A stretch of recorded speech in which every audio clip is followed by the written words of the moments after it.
তাহলে আমরা যে বিষয়টা নিয়ে বলছিলাম, ব্যক্তি স্বাতন্ত্র্যবাদ, এটা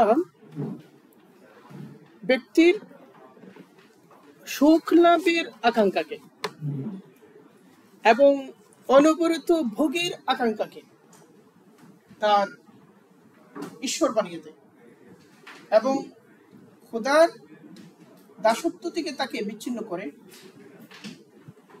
নিজের অভিপ্রায়, নিজের স্বার্থ, লাভ এবং লোভ, এই জিনিসগুলোর দাস বানিয়ে দেয়। এবং সম্ভবত একজন ধার্মিক প্রকৃত খোদার জন্য এতটা দাসত্ব করেন না একজন আধুনিক মানুষ নিজের ভোগ প্রবণতার পেছনে যতটা আধুনিক করে। এবং তার জীবনের যা প্রয়োজন নয় একে প্রয়োজনীয় করে তোলে এবং যা প্রকৃত প্রয়োজন তাকে আড়াল করে রাখে। আপনি ঢাকা শহরের দিকে তাকান, ঢাকা শহরের সবচেয়ে পেরেশান মানুষগুলো কারা, সবচেয়ে ব্যস্ত মানুষগুলো কারা? ঢাকা শহরের সবচেয়ে বড় আকারের পেরেশান মানুষগুলো যদি আপনি অনুসন্ধান করেন, প্রত্যেকেই ন্যূনতম 30-40 কোটি টাকার মালিক আছে।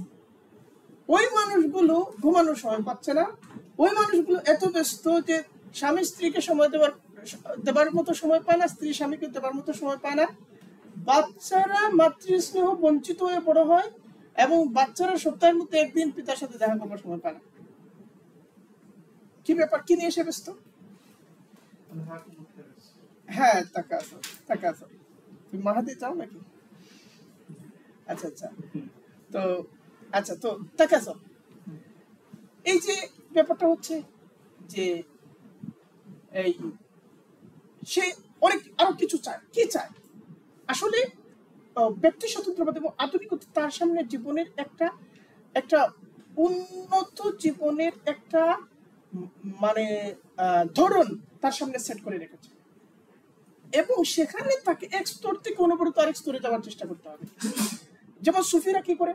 সুফিরা আল্লাহ তাআলার মধ্যে, আল্লাহ তাআলার সিফাতের মধ্যে, আল্লাহ তাআলার গুণাবলীর মধ্যে, আল্লাহ তাআলার তাজাল্লি সমূহের মধ্যে বিলীন হয়ে যাওয়ার জন্য সাধনা করেন। এক স্তর থেকে তিনি যাই অর্জন করেন তিনি কখনো তৃপ্ত নন।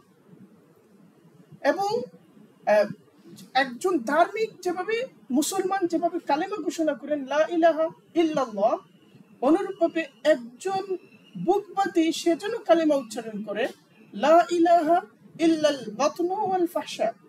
লা ইলাহা ইল্লাল বাতনু ওয়াল ফাহশা এর অর্থ হচ্ছে, বাতন হচ্ছে পেট, আর ফাহশা হচ্ছে বুকের আকাঙ্ক্ষা, মন্দ আকাঙ্ক্ষা, অভিপ্রায় সমূহ, স্বার্থপর অভিপ্রায় সমূহ, এগুলোই তার ইলাহ। এগুলোর বাইরে সেই ইলাহ কল্পনা করেন এবং ওই ইলাহের সন্তুষ্টি বিধানে, ওই ইলাহের চাহিদা পূরণে সে 24 ঘন্টা গাধার মতো খায়। ফলে ব্যক্তি স্বাতন্ত্র্যবাদ, অনেকে বলে ব্যক্তি স্বাতন্ত্র্যবাদ এক ধরনের আজাদি। ব্যক্তি স্বাতন্ত্র্যবাদকে লিবার্টি বলা হচ্ছে, ব্যক্তির মুক্তি। ব্যক্তির মুক্তি কোথায়? ব্যক্তিকে দার্শনিকভাবে স্বাতন্ত্র্য দাও।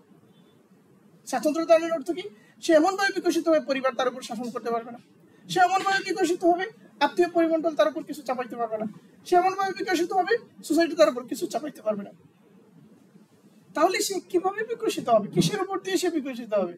তাহলে সে নিজের প্রবৃত্তি এবং নিজের প্রবৃত্তিকে বিকশিত করতে গিয়ে নিজের প্রকৃতিকে সে হত্যা করবে এবং সেই ঘটনাটা ঘটে। এবং এর মধ্য দিয়ে ব্যক্তির উপর থেকে বোঝা কমে, আদৌ কমে না। ফলে আমরা এই যে ব্যক্তি স্বাতন্ত্র্যবাদ, এটাকে যে অর্থে সমালোচনা করে আপনি হুজুরদের হাতে তুলে দেন, হুজুররা বলবেন যে ব্যক্তি স্বাতন্ত্র্যবাদ। ধরেন আমরা বললাম যে ইসলাম বলছে যে কালিমা বলছে লা ইলাহা ইল্লাল্লাহ মুহাম্মাদুর রাসূলুল্লাহ, ব্যক্তি স্বাতন্ত্র বলছে যে পেট এবং আমার বুক আকাঙ্ক্ষা ছাড়া আমার কোনো ইলাহ নাই, তখন তিনি বলবেন যে তাহলে ব্যক্তি স্বাতন্ত্রবাদী যারা তারা কাফের। ব্যাপারটা সমালোচনার এই ধরনটা এটা নয়, সে একটা দার্শনিক প্রস্তাবনা, রাজনৈতিক প্রকল্পের হাত ধরে সে রাষ্ট্রীয় আনুকূল্য নিয়ে বিশ্ব ব্যবস্থার উপর প্রতিষ্ঠিত এবং সে কালচারাল ইনস্টিটিউট সমূহ এবং উপাদান সমূহের উপর সোয়ার হয়ে সমাজের চালক শ্রেণীর একটা জীবনের একটা শৈলী নির্ধারণ করে দিয়েছে। তাকে মোকাবেলা করবার জন্য আপনার উপযুক্ত পথের সন্ধান করতে হবে। কোন রকমের একটা ফতোয়া দিয়ে দিলেন এবং সমাধান হয়ে যাবে, বিষয়টা তা না। এবং অধৈর্য হলেও চলবে না। আপনি বলছেন যে আর কত সহ্য করা যাবে, 5 বছরের ভিতর থেকে বাংলাদেশে আমরা ব্যক্তি স্বাতন্ত্র্যকে উচ্ছেদ করে চাবো না রে ভাই, এটা হয় না। এটা 200 বছরে এখানে দাঁড়াইছে, এটা 200 বছরে এখানে দাঁড়াইছে। যে জেনারেশন ওটার চর্চা করছে তারা তাদের বাবা মা থেকে লাভ করেছে, তারা তাদের বাবা মা থেকে লাভ করেছে, এবং এটা সামাজিক বাস্তবতায় রূপান্তরিত হয়েছে। আপনাকে ধৈর্য ধরতে হবে এবং আপনাকে কাজ চালিয়ে যেতে হবে। আপনার ফলাফলের জন্য অস্থির না হয়ে আপনি যে কাজ করছেন, করতে পারছেন, এটাও একটা ফলাফল। এটাও একটা ফলাফল। কি ফলাফল? যে আপনি নিজের মনকে তৈরি করতে সক্ষম হয়েছেন। এবং এখানে একটা ব্যাপার হচ্ছে, একজন সুফি আছে, তো উনি নামাজের মধ্যে মজা পান না, শ্রদ্ধার মধ্যে গিয়ে আল্লাহ তাআলার হাজির নাজির অনুভূতি আনতে পারেন না। তো তিনি ভাবছেন যে কই, এই তো নামাজ পড়ি কিন্তু আল্লাহ তাআলাকে দেখতেছি, আল্লাহ তাআলা হাজির নাজির এই অনুভূতিটা আনতে পারি না, কি করব এই নামাজ পড়ে? আপনি যে কি করব কাজ করে। তো তিনি সুফি তার মুর্শিদের কাছে চিঠি লিখছেন যে নামাজ তো পড়ি কিন্তু আল্লাহ তাআলা হাজির নাজির এই অনুভূতি তো আনা যায় না। সুফি বললেন, তুমি এখনই ওই অনুভূতি আনতে চাও? আরে তুমি তো 1000 বার সিজদা দেওয়া দরকার, যে তোমাকে যে আল্লাহ তাআলা তার সমীপে সিজদা দেওয়ার জন্য সক্ষমতা দিয়েছেন, এতটুকুর জন্যই তুমি এতটুকু যে হয়েছে এই শুকরিয়াটা অন্তত আদায় করো। ইমাম গাজ্জালী রাহিমাহুল্লাহ তাআলা মিনহাজুল আবিদিনের মধ্যে লিখেছেন তার জামানার কথা, যে এই জামানার মানুষের অস্থিরতা এত খারাপ পর্যায়ে গেছে যে কয়েক রাত ইবাদত করে পরের রাতে সে আল্লাহকে দেখার জন্য তৈরি হয়ে যায়, সে অপেক্ষা করে যে আল্লাহ দেখা দেবে। এবং কিছুদিন চেষ্টা করে, তিনি সেলজুক শাসকদের উপদেশ দিচ্ছেন যে কিছুদিন চেষ্টা করে অধৈর্য হয়ে যায় না। অনেকেই মনে করে যে আমরা জনগণের জন্য এই করলাম সেই করলাম, কিন্তু জনগণ তো এখন পর্যন্ত শয়তান থেকে গেল, ফেরেশতা হইল না। এটা করা যাবে না, আপনি আপনারটুকু করে যাবেন। তিনি উপদেশ দিচ্ছেন। তো অধৈর্য হওয়া যায়, নিজের কাজটুকু করে যাওয়া, এটা হচ্ছে করতে পারা, এটাও একটা অগ্রগতি, এটাও একটা সক্ষমতা, এবং অন্তত নিজের মুক্তির প্রতি আপনি তো এগিয়ে যাচ্ছেন। তো এই ব্যক্তি স্বাতন্ত্র্যবাদ কি করে দেখেন? ব্যক্তি স্বাতন্ত্র্যবাদ যখন আসে তখন সে কি নিয়ে আসে? একগুচ্ছ লজিক নিয়ে আসে। আপনার টিচার আপনাকে নৈতিকতার যে সবক দিচ্ছেন, সম্ভবত সেটা ব্যক্তি স্বাতন্ত্র্যবাদী দর্শনের পটভূমি দিয়ে দিচ্ছেন। সে সাহিত্যের নতুন তাত্ত্বিক একটা স্বতন্ত্র কাঠামো নিয়ে আসে। ফলে আপনার কাছে মনে হয় হুমায়ুন আজাদ বলল আমি এইরকম অশ্লীল কথা এখানে উচ্চারণ করতে পারবো না, সে বলেছে নিজের মেয়ের ব্যাপারে এটা বলেছে। তো আমাদের লোকেরা কি বলছে? আমাদের লোকেরা বলছে কি যেন বলে, প্রথা বিরোধী না কিরকম একটা কথা, প্রথা বিরোধী লেখক হুমায়ুন, প্রথা বিরোধী লেখক। আরে প্রথা বিরোধীর মানে কি? ব্যক্তি স্বাতন্ত্র্য। এই প্রথা বিরোধীটা যে এটা যে ভালো জিনিস, মানে প্রথা বিরোধী লেখক মানে তিনি বিদ্রোহীর চেয়ে বড় কিছু। এটা প্রথা বিরোধিতা, এটা কিভাবে ভালোর প্রতীক হয়ে গেল? এই যুক্তি উৎপাদিত হয়েছে কোন গহ্বর থেকে? এই ব্যক্তি স্বাতন্ত্র্যবাদের গহ্বর থেকে। আচ্ছা, আরেকটু আগান। আমাদের সময়ে একটা নায়িকা ছিল ইন্ডিয়া, মমতা কুলকার্নি, সে এখন নাকি তপস্যা করে, তো সবকিছু বাদ দিয়ে দিয়েছে। তো মমতা কুলকার্নি বাংলাদেশে আসলো। বাংলাদেশে আসা নিয়ে সারা বাংলাদেশ ওই সময় গরম হয়ে গিয়েছিল, আমরা অনেক হয়েছে ছিল ওই সময়। তো মমতা কুলকার্নি একদম খোলামেলা দৃশ্য অভিনয় করে। তো পত্রিকাগুলো লিখতো যে মমতা কুলকার্নি সাহসী দৃশ্যে অভিনয় করেছেন। তো এটা কিভাবে সাহসী দৃশ্য হলো? এটা মানে এটা যে সাহসী, এই যে খোলামেলা, যেটাকে আমরা সাধারণত অশ্লীলতা বলবো, বেহায়াই, আরো সহজ কথা আমাদের মা বাবার ভাষায়, বেহায়াই, তাই না? এটা বেহায়া ব্যাপার। তো এটাকে যে বলা হচ্ছে সাহসী দৃশ্য, এটা সারা দুনিয়া জুড়ে। এটাকে এইভাবে দেখার চক্ষু যে আপনার তৈরি হলো, কে তৈরি করে দিয়েছে? ব্যক্তি স্বাতন্ত্র্য। ফলে সে কেবলমাত্র সে যখন আসে সিনেমায় আসে, সে যখন আসে কবিতায় আসে, সে যখন আসে আপনার ন্যায় অন্যায়ের অনুভূতির উপরে একটা শাসন নিয়ে আসে। এবং আপনি এভাবে ভাবতে শিখেন। কে আপনাকে শেখান? আপনার ইনস্টিটিউট শেখাচ্ছে, আপনার বিশ্ববিদ্যালয় শেখাচ্ছে, আপনার থিসিস পেপার শেখাচ্ছে, আপনার সিনেমা শেখাচ্ছে, নাটক শেখাচ্ছে, সমস্ত কিছু শেখাচ্ছে। হাইলাইট করেছে অবরোধ বাসিনীর জন্য তিনি পর্দা প্রথার বিরোধী লিখেছেন, এটাও কি ব্যক্তি স্বাতন্ত্র্য থেকে আসছে? এটা ওই সময় তো এই দর্শনগুলো এসে এখানে বড় অর্থে ধাক্কা দিয়েছে, তাই না? এবং ওই সময় দেখেন এই ব্যাপারগুলো তো ছিল। আপনি মতিচুর গল্পটা পড়েন, যে রাতে চোর এসেছে মানে ঘরের মধ্যে 4 বছর নারী ছিলেন, চোর এসেছে সবকিছু চুরি করে নিয়ে যাচ্ছে। তো নারীরা বলছেন যে সবকিছু নিয়ে যা, এমনকি আমার গায়ে কিছু সোনা আছে এটাও নিয়ে যা, আমার চেহারাটা শুধু দেখবি না। আরে ভাই, এগুলো ইসলাম এভাবে তো বলে নাই। আপনি শুধু আরোপ করছেন, আপনি রায় দিয়ে দিচ্ছেন।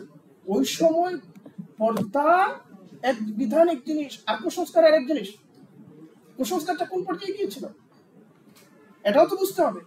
এবং ইসলাম নারীদেরকে অবিকশিত অবস্থায় দেখতে চায়, এটা কখনো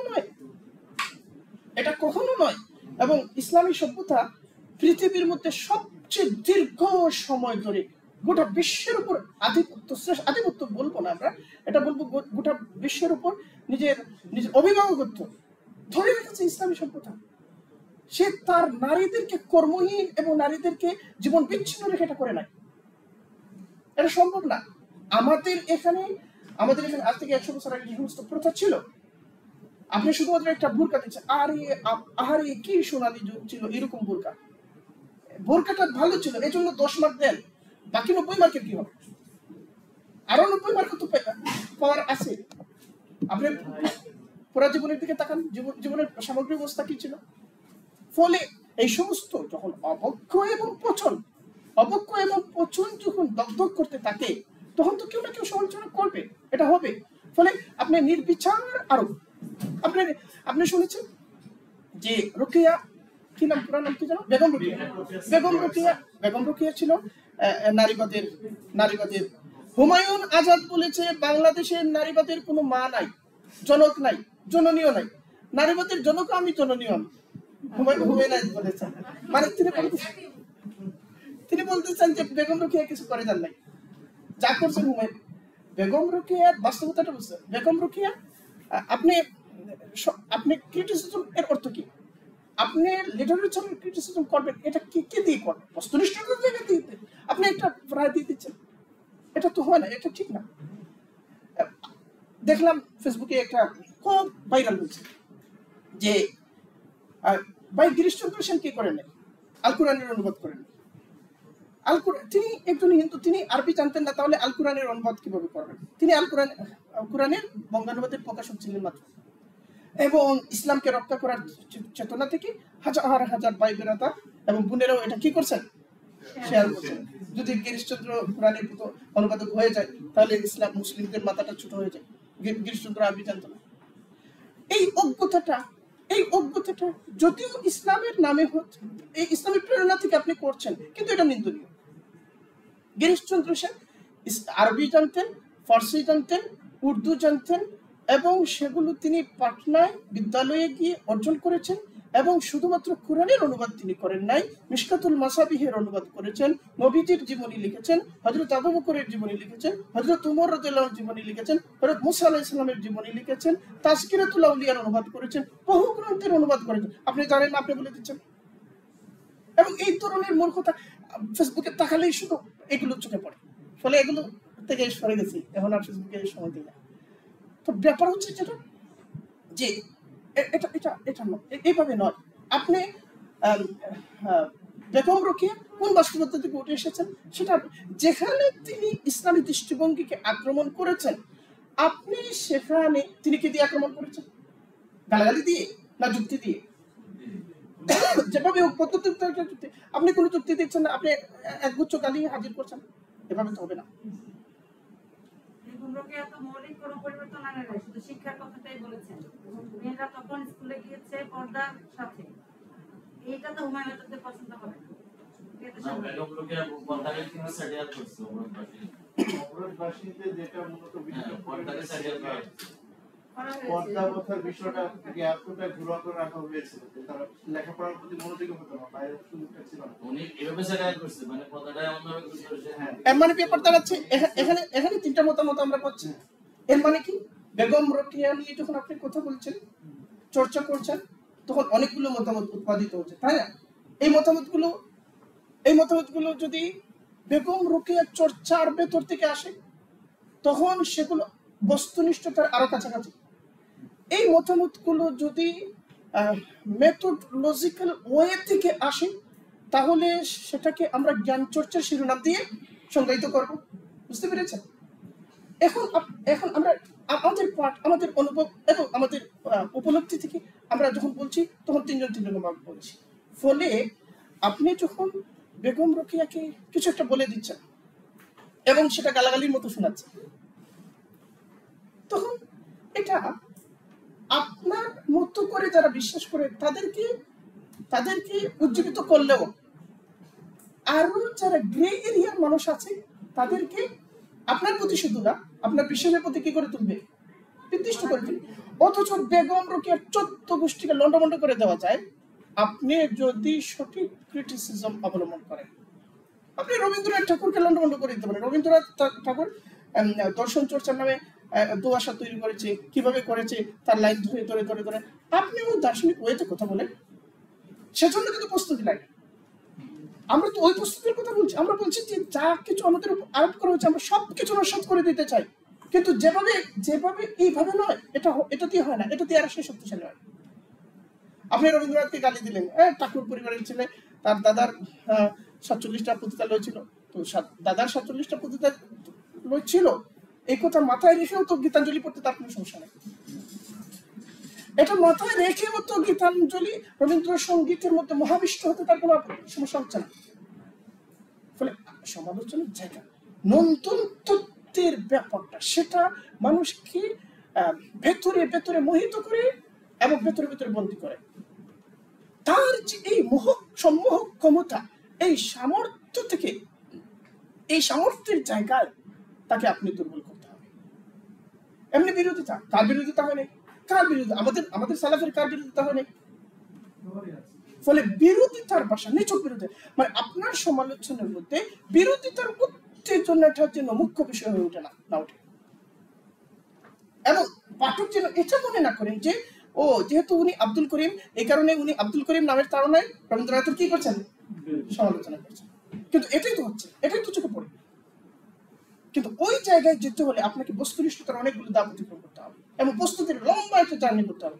মনে রাখতে হবে রবীন্দ্র চর্চা এই বাংলা, এই পশ্চিমবঙ্গ, শুধু বাংলা পশ্চিমবঙ্গ না, লন্ডনে, আমেরিকায়, ইউরোপের নানা অংশে বহু মানুষ 60 বছরের জীবনের 30 বছর শুধু রবীন্দ্রনাথ চর্চা কাটিয়েছে। এইভাবে এত বড় একটা কাল্ট তৈরি হয়েছে। এইভাবে বহু প্রজন্মের মেধাবী নিয়োগের মাধ্যমে, আত্মনিয়োগের মধ্য দিয়ে এত বড় একটা কাল্ট তৈরি হয়েছে। তো আপনার কয়েকটা স্ট্যাটাস সেটা হারিয়ে যাবে না, এইভাবে নয়। তো যাই হোক, তো বলছিলাম যে প্রত্যেকটা মতবাদ। এরপরে আসলো সেকুলারিজম। দেখেন 1302 খ্রিস্টাব্দে গির্জার সাথে দ্বন্দ্বটা শুরু হলো। বাস্তব জীবনের দ্বন্দ্ব গির্জার সাথে ছিল দৃশ্যমান হলো 1302 এবং পোপ তখন গির্জার নিরঙ্কুশ কর্তৃত্ব ঘোষণা করলেন। পোপ। এবং ওই যে 1302 সালে যেটা শুরু হলো, আমরা দেখি 1905 খ্রিস্টাব্দে যখন আমরা ঢাকায় কি করছি? বঙ্গভঙ্গ করছি। 1905 খ্রিস্টাব্দে ফরাসি সরকার রাষ্ট্রীয়ভাবে ঘোষণা করলো ধর্ম এবং রাষ্ট্র আলাদা।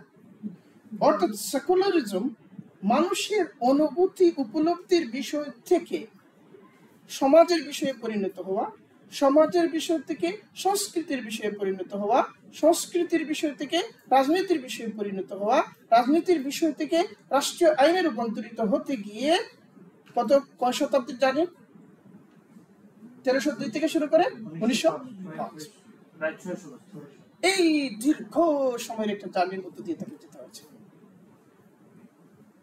এবং এই পথে সেকুলার দৃষ্টিভঙ্গিকে প্রতিষ্ঠিত করবার জন্য এবং একে সমাজের মনস্তত্ত্বে স্থায়ী রূপ দেওয়ার জন্য, রাষ্ট্রীয় প্রতিষ্ঠান সমূহকে এই মনোবৃত্তির অধীন করবার জন্য আমাদের নন্দনতাত্ত্বিক দৃষ্টিভঙ্গি, আমাদের ল সমূহ এবং আমাদের জীবন অনুশীলনের ধাপ এবং ন্যায়বোধের, ঔচিত্যবোধের, উচিত অনুচিত বোধের যে পাপড়িগুলো, সেগুলোকে সার্কুলার ভঙ্গিতে সাজানোর জন্য কত শত শত কবি, কত শত শত দার্শনিক, কত শত শত নাট্যকার, কত শত শত ঔপন্যাসিক, কত শত শত রাজনীতিবিদ, সমাজতত্ত্ববিদ, সমাজকর্মী, বিজ্ঞানী এই ধারায় কাজ করেছেন এবং পুরো জীবন পাত করেছেন। তাদের তালিকা করতে হলে কয়েক বলিও, হ্যাঁ। এবং এদের মধ্যে এমন বহু যারা বিশ্ব ব্যক্তিত্ব এবং এদের প্রভাব জীবনের নানা খাতে এত বেশি প্রভাব রেখেছেন যে এই নামগুলোকে উপেক্ষা করার কোনো সুযোগ নাই। ফলে এই উঠে আসার এই প্রক্রিয়াটা বুঝতে হবে। সেটা ইউরোপে আসতে গিয়ে সে কি অনেক কিছু মুখোমুখি হয় নাই। সে প্রথমে তো খ্রিস্ট ধর্মের মুখোমুখি হয়েছে এবং প্রবল প্রথাবন্বিত যে পোপতন্ত্র, গির্জার সাথে তাকে লড়তে হয়েছে শতাব্দীর পর শতাব্দী ধরে। গির্জা তার সমস্ত যুক্তি দিয়ে, সমস্ত কর্তৃত্ব দিয়ে চাইছে এর উদ্ধারকে রোধ করতে, এমন সমস্ত কিছু মোকাবিলার অভিজ্ঞতা নিয়ে সে এখানে এসেছে। কিন্তু ইউরোপে সেকুলারিজম অবধারিত ছিল। কিভাবে অবধারিত ছিল? দেখেন, খ্রিস্ট ধর্মের নিজস্ব সংকটের ভেতর থেকে সেকুলারিজমের জন্ম। খ্রিস্ট ধর্মের মধ্যে বলা হয়েছে যে আল্লাহর প্রাপ্য আল্লাহকে দাও, আর সিজারের প্রাপ্য সিজারকে দাও। অর্থাৎ জিসাসের প্রাপ্য জিসাস পাবে, আর সিজারের প্রাপ্য সিজার পাবে। সিজার হচ্ছে রোমান সম্রাট যিনি হতেন, তাকে সিজার বলা হতো। তো এটা কেন? এর মানে হচ্ছে আত্মার প্রয়োজন এবং বাস্তব জীবনের প্রয়োজন, দুইটার জন্য আলাদা কেন্দ্র। একটার জন্য আলাদা কেন্দ্র হচ্ছেন রাষ্ট্রপ্রধান, আর আরেকটির জন্য আলাদা কেন্দ্র হচ্ছেন ধর্মীয় প্রধান। উভয় প্রাপ্যের মধ্যে আলাদা ধরুন আলাদা প্রবণতা আছে। উভয় প্রাপ্যের জন্য আলাদা পোশাক। যখন রাষ্ট্রের প্রাপ্যটা আপনি দিতে যাবেন তখন এক ধরনের পোশাক, আর যখন ধর্মের প্রাপ্যটা দিতে যাবেন তখন আপনার আরেক ধরনের পোশাক, আরেক ধরনের অনুভূতি, আরেক ধরনের কেন্দ্র। রাষ্ট্রের প্রাপ্য পরিশোধের জন্য বাজারে আপনি ভূমিকা রাখবেন, রাস্তাঘাটে ভূমিকা রাখবেন, আপনি ট্যাক্স দানের মধ্য দিয়ে ভূমিকা রাখবেন, আপনি খেলাধুলার মধ্যে তখনও কাউকে আঘাত না করবার মধ্য দিয়ে আইন শৃঙ্খলা রক্ষা করবেন, আপনি সর্বত্রই ভূমিকা রাখবেন। ধর্মের প্রাপ্য পরিশোধ করবার জন্য আপনি রোববারে গির্জায় যাবেন, গিয়ে সেখানে যত ইচ্ছা কান্নাকাটি করেন, উপাসনা করেন, যা ইচ্ছা তা করেন। অর্থাৎ খ্রিস্ট ধর্মের থিওলজিক্যাল ফরম্যাটের মধ্যে এক ধরনের কি ছিল? প্রচ্ছন্ন সেকুলারিজম ছিল, এক ধরনের প্রচ্ছন্ন সেকুলারিজম ছিল। এবং দেখেন খ্রিস্ট ধর্মের নিজস্ব সংকট, সেখানে বলা হচ্ছে যে সুইয়ের ছিদ্র দিয়ে উটের প্রবেশ যেভাবে অসম্ভব, আল্লাহর রাজ্যে ধনীদের প্রবেশ সেভাবে অসম্ভব। এটা কিভাবে সম্ভব? এর মানে কি? এর মানে হলো আল্লাহর রাজ্যে যদি আপনি প্রবেশ করতে চান, আপনি যদি আল্লাহর মানুষ হতে চান, তাহলে আপনাকে কি থাকতে হবে? নিঃসম্বল থাকতে হবে। এটা তো জীবনের সাথে সংগতিপূর্ণ তো না, সংঘর্ষপূর্ণ, তাই না? এটা কিভাবে সম্ভব? এটা কিভাবে হতে পারে? ফলে মানুষ মনে করলো, ও বুঝতে পেরেছি, তাহলে অর্থনীতি হলো আল্লাহর রাজ্যের বাইরে সাবজেক্ট। ফলে অর্থনীতি এটা আল্লাহর রাজ্যের ভেতরের সাবজেক্ট না। এইভাবে খ্রিস্টীয় ধর্মতাত্ত্বিক সীমাবদ্ধতা এবং সংকট সেকুলারিজমকে অবধারিত অনিবার্য করে তোলে। কারণ তাদেরকে ধর্ম প্র্যাকটিস করতে হবে, বাস্তব জীবনকেও প্র্যাকটিস করতে হবে। বাস্তব জীবন প্র্যাকটিস করতে হলে তো আল্লাহর রাজ্যের ভিতরে থাকা যাচ্ছে না। তাহলে দুই রকম রাজ্য, একটা হলো বাস্তব জীবনের রাজ্য, আর আরেকটা হলো আল্লাহর আনুগত্যের জীবনের রাজ্য। এরপরে দেখেন যে পুরো মধ্যযুগ জুড়ে গির্জা জীবনের সমস্ত কিছুর উপর হস্তক্ষেপ করত। গির্জার সম্পত্তি এত বেশি ছিল যে গোটা ইতালির 2/3 সম্পদ গির্জার অধিপতিদের মালিকানায় চলে গিয়েছিল। 2/3 সম্পদ, এত সম্পদের মালিক ছিল, এত কর্তৃত্বের মালিক ছিল। রাষ্ট্রপ্রধানরা তাদের কাছে যেতেন, কোন আইন প্রণয়ন করলে সেটা তাদের দ্বারা ঘোষিত না হলে সেটা ন্যায্যতা পেত না। তাদেরকে ঘোষণা করতে হবে যে এই আইন ন্যায্য। যখন যেতেন তখন পোপ বলতেন যে আমার এখানে যখন আসবেন তখন পায়ের নিচে যেন জুতা না থাকে, এটা এটা তার পুপের রাজার উপর পুপের কর্তৃত্বের প্রতীক। এবং এই পোপগুলো যে মানুষকে ন্যায্যতা সুশাসন ইনসাফ দিচ্ছিল তাও কিন্তু না। দুই ধরনের ট্যাক্স দিতে হতো, একটা হলো রাজাকে দিতে হতো ট্যাক্স, আরেক ধরনের ট্যাক্স দিতে হতো গির্জা। যেই মাত্র আপনার কোনো কাজ গির্জার পছন্দ হলো না, এটা হয় না, আপনার কিছু কাজ গির্জার পছন্দ হয় না, পরের দিন সকালে মহল্লার প্রবেশ দ্বারে দেখা যেত মাস শেষে একটা তালিকা ঘোষণা হয়েছে, একটা তালিকা ছাপানো হয়েছে। এই তালিকার মধ্যে লেখা আছে ওই সমস্ত মানুষের নাম যারা ঈশ্বরের স্বর্গ থেকে বিচ্ছিন্ন এবং ঈশ্বরের নরক যাদের জন্য বরাদ্দ। মানে ওই গির্জার অধিপতিরা প্রত্যেকেই নিজেদের পকেটে যথেষ্ট স্বর্গ এবং নরক নিয়ে তারা চলাফেরা করতেন, এবং স্বর্গ এবং নরকের সাইজ ছিল তাদের পকেটের সমান। তো তারা এগুলো দিতেন, বিতরণ করতেন, এবং তারা অনেকের নামে স্বর্গ লিখে দিতেন। যখন সে যথেষ্ট অনুদান ইত্যাদি দিয়ে গির্জাপতিকে কি করে ফেলেছে, খুশি করে ফেলেছে, অনেকের নামে স্বর্গ এটা লিখে দিতেন যে এটা ঈশ্বরের পক্ষ থেকে, যীশু খ্রিস্টের পক্ষ থেকে তার প্রতিনিধি হিসাবে আমি এটা দিচ্ছি। এবং মানুষের উপর এই দ্বৈত নাগরিকত্ব, একটা হলো রাষ্ট্রের আনুগত্য, আরেকটা হলো গির্জার। আর রাষ্ট্রের আনুগত্য না করলে পরে জেলে দেবে, গির্জার আনুগত্য না করলে তো সমাজ বিচ্ছিন্ন, সমাজ থেকে বিচ্ছিন্ন। বাংলাদেশে এই জিনিসটা হইতো। বাংলাদেশে কি হইতো, এশিয়ান ইউনিভার্সিটিতে গিয়েছিলাম কিছুদিন আগে, তো ওখানে আমার একজন সমাজবিজ্ঞান অনুষদের ডিন, কি ছিল নামটা, তো উনি বলছেন যে ওনাদের বিশ্ববিদ্যালয়ের পেছনে, যথেষ্ট পিছনে একটা গ্রাম আছে, ওই গ্রামের নাম হলো নাস্তিক পাড়া। তো আমি বললাম যে এই গ্রামে অতীত আপনি অনুসন্ধান করেন, নিশ্চয় কয়েক হাজার বছরের একটা অতীত থাকতে হবে। এই গ্রামের মধ্যে অন্তত 1,500-2,000 বছর আগে কোনো না কোনো ধর্মীয় পুরোহিত থাকতে হবে এবং তাকে বদ্ধ হতে হবে। এবং আমি বললাম যে আপনি অনুসন্ধান করেন, সেটাই হবার কথা। কেন? কারণ হলো এখানকার যে আর্যরা, এই আর্যরা কি করত, আর্যরা বেদের নামে যে সমস্ত বৈদিক মতবাদ মানুষের উপর চাপিয়ে দিয়েছিল, এগুলোর বিরুদ্ধে প্রথম বিদ্রোহের ঘটনা ঘটলো কার মধ্য দিয়ে, গৌতম বুদ্ধের মধ্য দিয়ে। গৌতম বুদ্ধ এগুলোর বিরুদ্ধে বিদ্রোহ করলেন এবং মহাবীর এগুলোর বিরুদ্ধে বিদ্রোহ করলেন। তিনি জৈন মতবাদের প্রবর্তক। মহাবীর এগুলোর বিরুদ্ধে বিদ্রোহ করলেন, গৌতম বুদ্ধ বিদ্রোহ করলেন। যখন তারা এই যে প্রচুর পরিমাণে বলিদানের ব্যাপার ছিল, এখন আমাদের ইন্ডিয়ান হিন্দু ভাইরা ওনারা কি আহারে মাংস আহার করেন না, তাদেরকে কি বলে, নিরামিষ আহার। তো হ্যাঁ, নিরামিষ আহার। তো মমতা বন্দ্যোপাধ্যায়ের একটা বক্তব্য শুনলাম, তিনি বলছেন নরেন্দ্র মোদী 14 গোষ্ঠী উদ্ধার করছেন এবং বলছেন নরেন্দ্র মোদী ব্যাঙ্গের ছাতা খায় এবং কোথা থেকে ব্যাঙ্গের ছাতা আনে সেটাও আমরা জানি ইত্যাদি। ওই যে মাশরুম, ওইটাকে তো আমাদের গ্রামের মধ্যে ব্যাঙ্গের ছাতা বলে। তো দেখলাম কলকাতায় তারা ওটা ব্যাঙ্গের ছাতা বলছে। তো তিনি বলতেছেন ওই ভারতে রাজনীতি যখন জনকল্যাণ থেকে বিচ্ছিন্ন হয়ে যায়, তখন রাজনীতি পোশাকে চলে আসে, খাবারে চলে আসে। আপনি কোন শব্দ উচ্চারণ করছেন, আপনার শব্দের উপর পুলিশি শুরু হয়। বুঝতে পেরেছেন? আপনি কিভাবে হাঁটছেন, হাঁটার ধরনের উপর মোরাল পুলিশ। তখন সবাই মোরাল পুলিশিং করছে, নিজেকে বাদ দিয়ে সবার উপর। এবং এটা এটা এটা রাজনীতির জন্য কোনো স্বস্তিকর পরিস্থিতি না। এটা সমাজের অবক্ষয়, একটা বড় ধরনের পতনের দিকে যাচ্ছে, এর একটা নজির।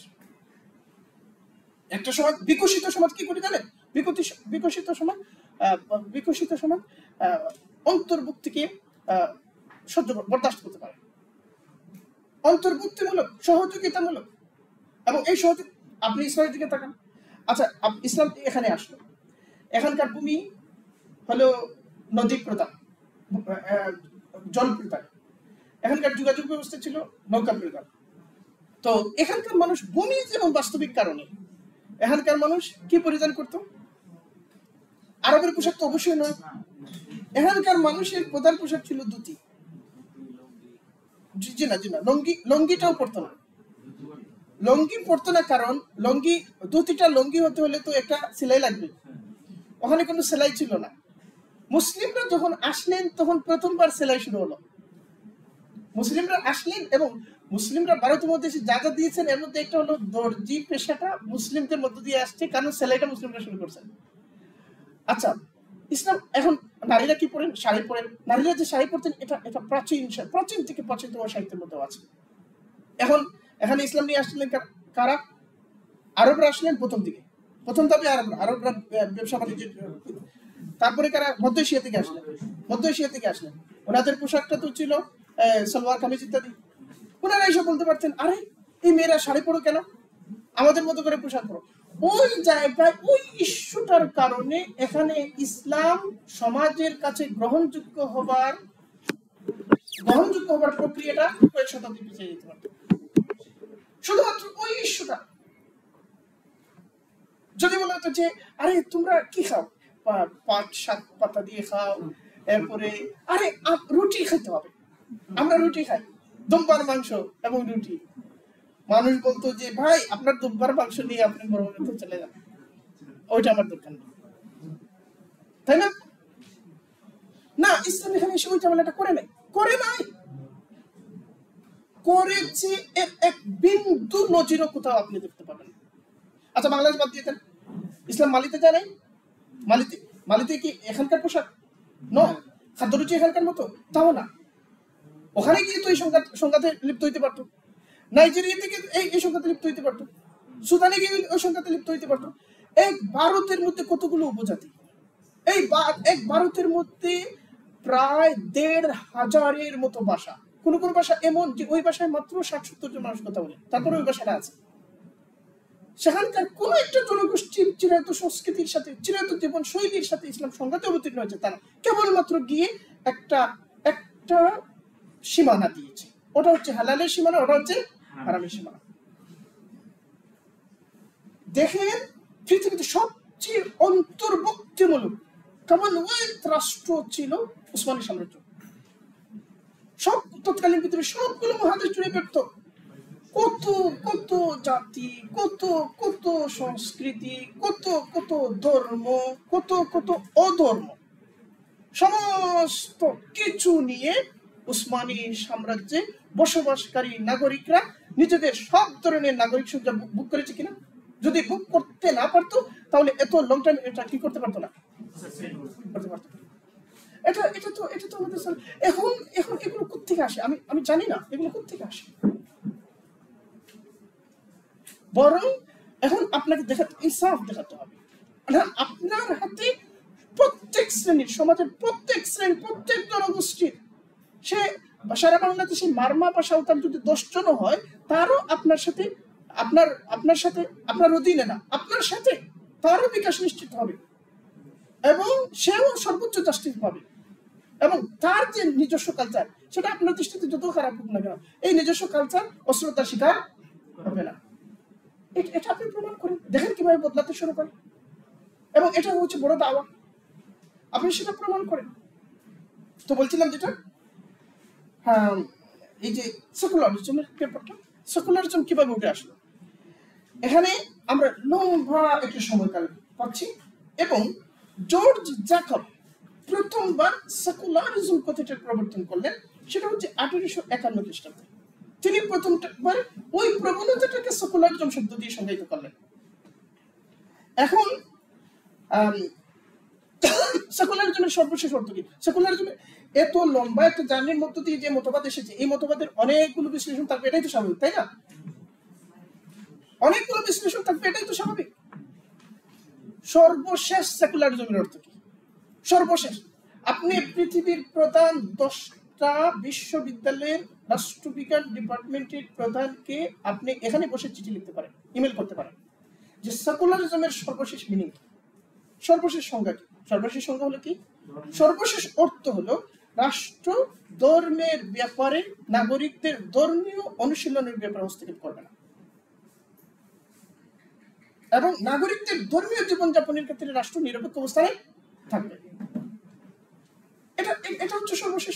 হ্যাঁ, আপনি 19 শতকের অনেকগুলো সংজ্ঞা দিয়ে একটা জোড়াতালি দিতে পারেন, অষ্টাদশ শতকের অনেকগুলো সংখ্যা দিয়ে একটা জোড়া ইত্যাদি দিতে পারেন, অনেক কিছু। ফলে আমি কি তাহলে সেকুলারিজমকে কিছুটা দায়মুক্তি দিতে চাচ্ছি? মোটেও নয়।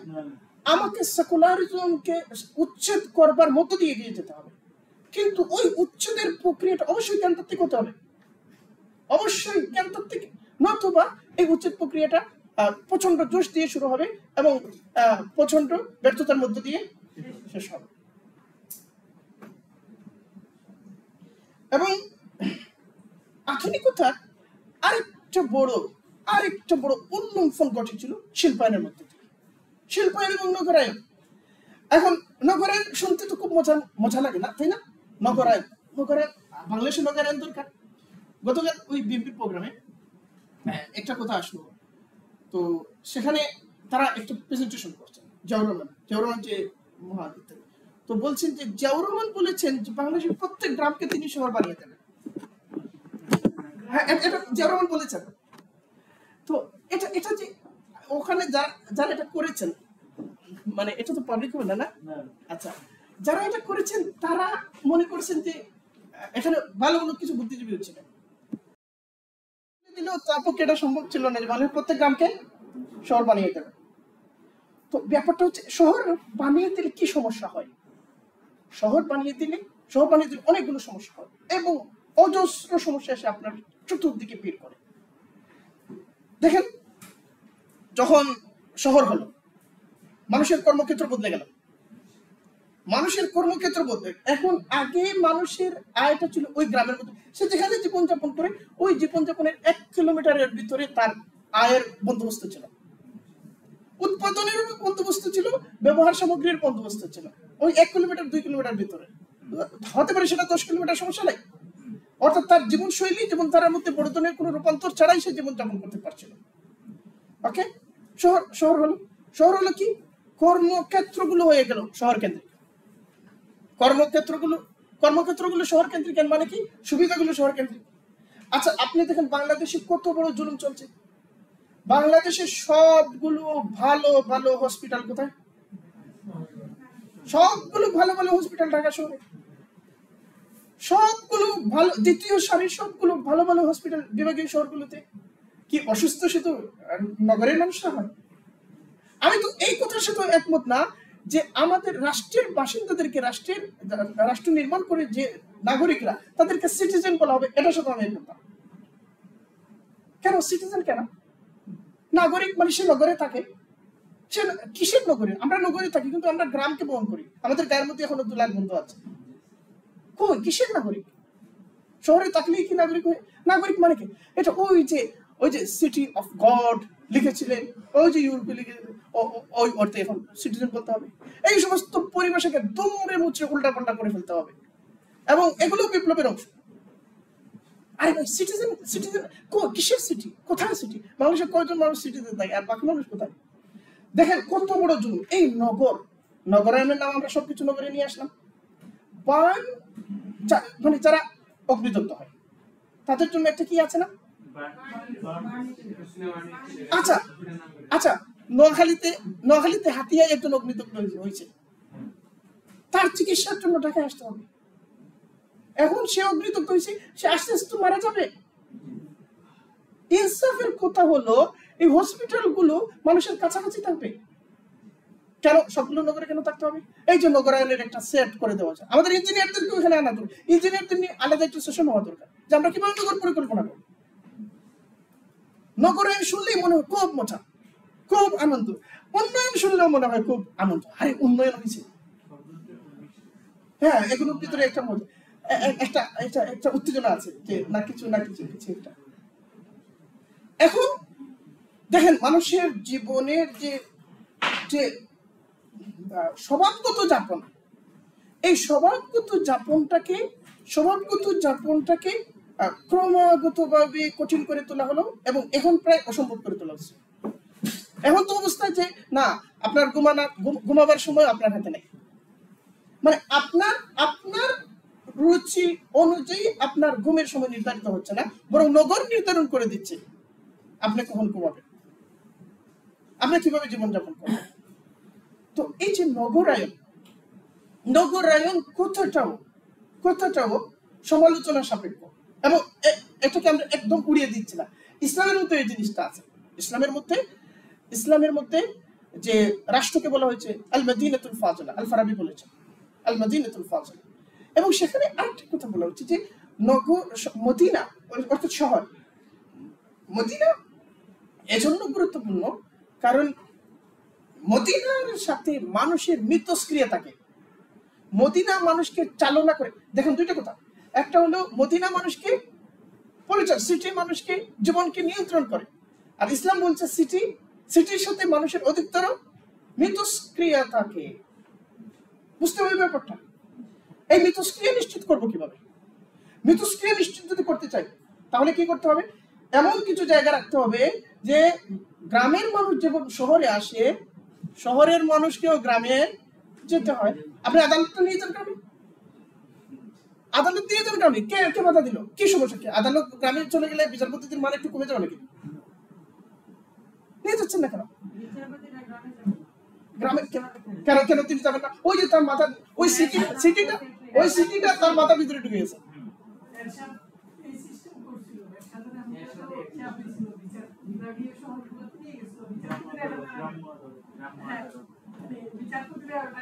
হ্যাঁ, এই যে গ্রাম্য চিকিৎসা আছে না, ভালো চিকিৎসকরা গ্রামে যেতে চায় না ভাই, এটা মানে প্রথমবার তো মানবেই না।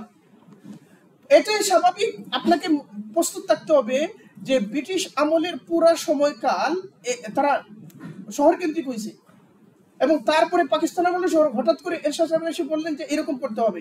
এটা মানবে না, 10 বছর পর্যন্ত এটা মানবে না, এটা মাথায় রেখেই শুরু করতে হবে। কিন্তু পরে বিএনপি সরকার বলছে এরশাদ আমলে যেহেতু এটা মানে নাই, তাহলে আমরা আবার শহরকে মাথায় ঢুকিয়ে ফেলি। কারণ এই পরিবর্তনের পিছনে হয়তো চমক ছিল, কোনো দর্শন ছিল না, অথবা দর্শনটা এর সাথে নিজস্ব দর্শন, এটা অন্যদের মধ্যে ছাড়িয়ে দেওয়া যায় না। ফলে জাতিগতভাবে আমাদের তৈরি হতে হবে না। গ্রাম এবং শহরের বিভাজন বাংলাদেশের রাষ্ট্র ব্যবস্থার সবচেয়ে বড় বেইনসাফির প্রতীক। দেখেন শহরে কয়েকজন অসুস্থের জন্য গড়পড়তা কয়েকজন ডাক্তার আছে, গ্রামে 10,000 অসুস্থের জন্য মাত্র একজন ডাক্তার গড়পড়তায়। এটা তো কোনো ইনসাফ। আপনি বলছেন যে আমরা পদ্মা সেতু বানাইছি, ওটা বানাইছি, সমস্ত পদ্মা সেতু দিয়ে এই বৈষম্যের তো কোনো জবাব নাই। ফলে এই যে এগুলো কি ভেতর থেকে ক্রিটিক করবার সক্ষমতা আমাদেরকে কে দেয়? ইসলাম দেয়, কারণ ইসলামের মধ্যে এই ব্যবস্থাপনাগুলো আছে। এবং ওই ক্রিটিক করতে পেরে নতুন আরেকটা ব্যবস্থা প্রস্তাব করা, এটা হচ্ছে অল্টারনেটিভ হাজির করা। এই অল্টারনেটিভ থাকতে হবে। অল্টারনেটিভ যখন থাকে তখন সে কি হয়ে জানেন? তখন আপনি কোনো শব্দ উচ্চারণ না করেই আপনি অনবরত প্রত্যাখ্যান করছেন এবং প্রত্যাখ্যানের পথ প্রস্তাব করছেন, পথ নির্মাণ করছেন এবং আহ্বান করছেন অনবরত এই পথের দিকে। দেখেন ফ্রান্সিস ফুকামা একটা কথা বলেছিল যে এই সভ্যতা হচ্ছে the last name of history, অর্থাৎ ইতিহাসের সর্বশেষ ব্যক্তি এই সভ্যতার পরে আর কারণ এই সভ্যতার কোনো অল্টারনেটিভ নেই, এই সভ্যতার নগর ব্যবস্থার কোনো অল্টারনেটিভ নেই, এই সভ্যতার শিক্ষা ব্যবস্থার কোনো অল্টারনেটিভ নেই, এই সভ্যতার শিল্প সাহিত্যের কোনো অল্টারনেটিভ নেই, দর্শনের ফিলোসফির কোনো অল্টারনেটিভ নাই। ফলে অনন্তকাল ধরে এই সভ্যতা চলবে, কারণ এটা হচ্ছে শেষ সভ্যতা। এই দাবি করলো। তারপরে কি ঘটলো? একজন জার্মান রাষ্ট্রদূত তিনি আগে অমুসলিম ছিলেন, ইসলাম ধর্ম গ্রহণ করেছেন, মুরাদ হফম্যান ইসলাম গ্রহণ করলেন এবং তিনি একটা বই লিখলেন, ইসলাম দ্য অল্টারনেটিভ। বললেন যে না, ইসলামের আরেকটা নগর ব্যবস্থা আছে, বললেন না ইসলামের আরেকটা চিকিৎসা ব্যবস্থা আছে, ইসলামের আরেকটা আইন ব্যবস্থা আছে, এবং সেটা এটার চেয়ে কোনো অংশে কম না। এই অল্টারনেটিভকে হাজির করা এবং বর্তমানতা বজায় রাখা। এক সময় ছিল এটা না। এই যে আমরা আব্দুল হামিদ আবু সুলাইমান রাহিমাহুল্লাহ তাআলা, উনি মুসলিম সমাজের যে সমস্ত ক্রিটিক করেছেন এর মধ্যে একটা হলো যে অতীতের মধ্যে বসবাস করা, অতীত নিয়ে গর্ব করা। হ্যাঁ, অতীতের মধ্যে বসবাস করা, অতীতের সাথে সংযোগ এক জিনিস, আর অতীতের কবরে সমাহিত থাকা, অতীতের মাজারের খাদিম হয়ে যাওয়া, এটা নয়। তিনি বলছেন যে অতীতের পুনরুৎপাদন করতে হবে, অতীতকে বর্তমান করে তুলতে হবে। আমার একটা ঘটনা হলো কি, আমি শাহুল্লাহ মুহাদ্দিস দেহলভী রাহিমাহুল্লাহ তাআলা হুজ্জাতুল্লাহিল বালিগা ইত্তেফাকাত তত্ত্ব পড়ছিলাম। আপনারা নিশ্চয়ই ইত্তেফাকাত তত্ত্ব সম্পর্কে শুনেছেন, সমাজ বিকাশের তত্ত্ব। এটা পড়ার পরে আমার মনে হলো যে আমি ভাবছিলাম ওটা নিয়ে একটা লিখি, পরে মনে হলো যে এটা নিয়ে লিখি কি, এটা নিয়ে তো অনেক লেখা হয়েছে, এক কাজ করি, 2025-এর সাপেক্ষে এই ইত্তেফাকাত তথ্য কিভাবে নবায়িত হয়ে আজকের প্রযুক্তি শাসিত বাস্তবতায় কিভাবে কাজ করবে, এটাকে আমি লিখি, তাহলে এটা ইত্তেফাকাত 2 হোক অথবা নবায়িত ইত্তেফাকাত। এই যে নবায়ন, মুসলিম জ্ঞানের তুরাসের যে নবায়ন, নবসৃষ্টি, নবজীবন দান, পুনরুৎপাদন, এই পুনরুৎপাদনটা ইসলাম আমাদের কাছে চায়। এবং আধুনিকতা, এই যে আরেকটা হলো শিল্পায়ন। শিল্পায়নের মধ্যে অনেকগুলো ভালো দিক, অভিশাপের দিকগুলো আছে। এবং এই অভিশাপের দিকগুলো এরকম না যে আমাদের পাঠ্যপুস্তকে আধুনিকতা আমাদেরকে দিয়েছে গতির বেগ, কেড়ে নিয়েছে হৃদয়ের আবেগ, এটার ব্যাখ্যা করো, মানে এটা একটু মানে মুখস্থ কিছু কথাবার্তা, কোনো কোনো হাকিকাত তালাশ নেই, হাকিকতের ভেতরে যাওয়া নাই। এবং আধুনিকতার আপনি সমালোচনা করতে পারবেন, এটা নন চমস্কির মতো। নন চমস্কি আধুনিকতার সমালোচনা করেন, আবার আধুনিকতার বিপরীতে আধুনিকতাকেই প্রস্তাব করেন। এটা হচ্ছে মানে এই যে আমাদের আব্দুল গফর চৌধুরী কলাম লিখবেন, এরপরে আওয়ামী লীগের সমালোচনা করবেন, তারপরে বলবেন আওয়ামী লীগ কিছু কিছু খারাপ করছে, কিছু কিছু ছাত্রলীগ মারামারিও করছে, এগুলো থেকে বেরিয়ে আসার জন্য ভালো আওয়ামী লীগ হতে হবে। তো এই যে ব্যাপার, যে আধুনিকতা, আধুনিক জীবন ব্যবস্থা, যে সমস্ত উপসর্গ, যে সমস্ত অসুস্থতা, যে সমস্ত পচন এবং অবক্ষয় আধুনিক দর্শনের গহ্বর থেকে বেরিয়ে এসেছে, সেখান থেকে, সেই উৎসমুখ থেকে বেরিয়ে এসেছে, এগুলো সমালোচনা করে শেষ পর্যন্ত বলা হচ্ছে না, এর সমাধান ওই উৎসমুখের মধ্যে নিহিত আছে। ফলে এটা কোনো মুক্তির চিন্তা নয়, আমাদের আজাদির চিন্তা, আমাদের ফিক্রিয়াতের আজাদি দরকার। আমরা আধুনিকতা নিয়ে আলোচনা শেষ করলাম না শুরু করলাম? হ্যাঁ, শুরু করলাম, এবং এটা শেষ হওয়া উচিত ছিল না। আল্লাহ তাআলা আমাদেরকে শেষ পর্যন্ত যাওয়ার তৌফিক দান করুন।